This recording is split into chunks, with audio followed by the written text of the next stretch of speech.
দিয়ে দেব।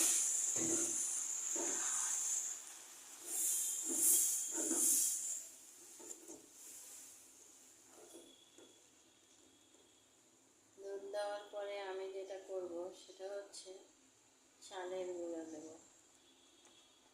এটা হচ্ছে চালের গুঁড়ার নাড়ু। তারপর দেব ঘি। এটা হচ্ছে নারকেলের কোড়া।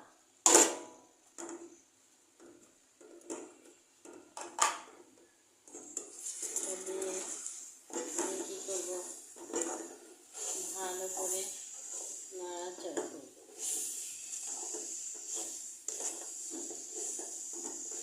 তারপরে একটা ঘি মেখে প্লেট বা বাটিতে উঠিয়ে আমি সুন্দর করে, এটা গুড় দিয়ে করা যায়, চিনি দিয়ে করা যায়, যেটা দিয়ে যে যেভাবে পায়।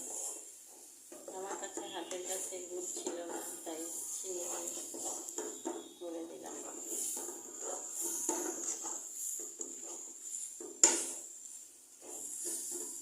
আমরা তো চালের গুঁড়া দিয়ে খুব একটা সন্দেশের মতো খাই না, কিন্তু ভালোই লাগে। এর সাথে যেটা দিলাম নারকেলের কোড়া,